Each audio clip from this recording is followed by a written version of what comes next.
তৃণমূল পঞ্চায়েতের মাধ্যমে চুরি করে খায়, যেহেতু এখানে চুরি করার সুযোগ পাচ্ছে না 11টা জিপি বিজেপির, তাই মুখে হুমকি হচ্ছে আর পুলিশকে দিয়ে ফোন করানো হচ্ছে যে পঞ্চায়েতে যাবে না, প্রকাশ্যে যেন দেখতে না পাই।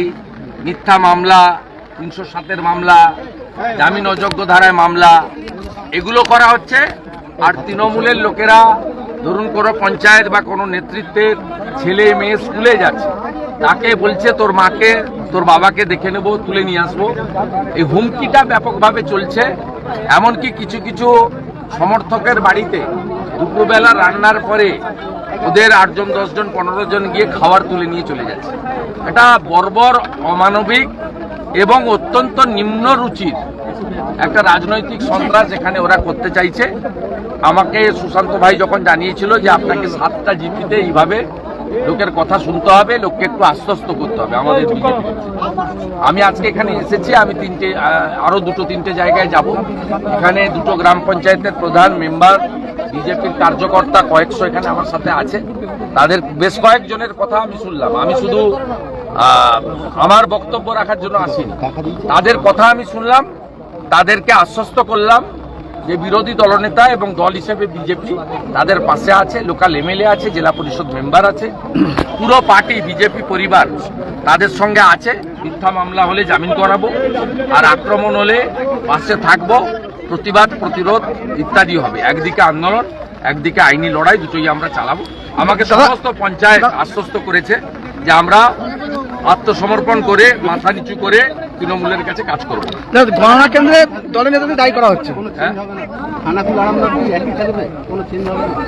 সেটা আমাকে বলে লাভ নেই, আপনাদের হাতে, আপনাদের হাতে, যারা এখানকার লোকাল স্থানীয় মানুষ তাদের হাতে। এখানকার মানুষ ভারতীয় জনতা পার্টির পক্ষে ছিল, আছে, ভবিষ্যতেও থাকবে।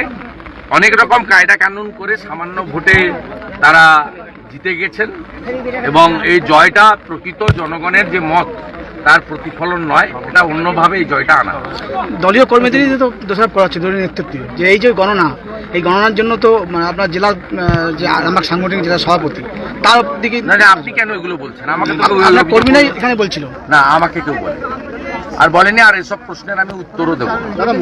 মোবাইল চুরির আমাদের লড়াই চোর তৃণমূলের বিরুদ্ধে, আমাদের লড়াই মমতা পুলিশের বিরুদ্ধে, নিজেদের বিরুদ্ধে নয়। আমাদের যদি কোনো ভুল ত্রুটি থাকে, যেমন ড্যামি ক্যান্ডিডেট পরিচিত বিজেপি নেতাকে করা উচিত হয়নি, আমরা পার্টি অফিসের ভিতরেও বলি, বাইরেও বলি, এবং যারা ঠিক করেছিলেন তারাও বলেছেন আমাদের ভুল হয়ে গেছে। এরপরে কি আছে? কেউ তো ইচ্ছা করে এগুলো করেনি। আমি তো আবারও বলছি, রঘু খুব পরিচিত বিজেপি কর্মী, তাকে ড্যামি ক্যান্ডিডেট হিসেবে দাঁড় করানো ঠিক হয়নি।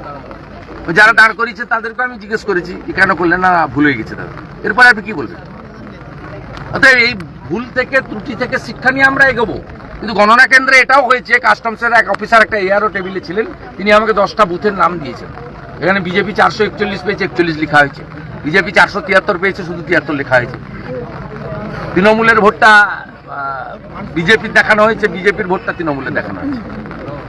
আমি পরামর্শ দিয়েছি অরূপকান্তি দিগরকে জেলা সভাপতির মাধ্যমে যে ইলেকশন পিটিশন তিনি করতে পারেন, গণনা থেকে 45 দিনের মধ্যে করতে হয়, এখনো সময় আছে। ঠিক আছে দাদা, মোবাইল চুরির সন্দেহে পিটিয়ে খুনের অভিযোগ, ঘটনার ফল লেগে না ভাই, আর এগুলো বলবো না। এই ছবিটা দাও। ভারত মাতা কি!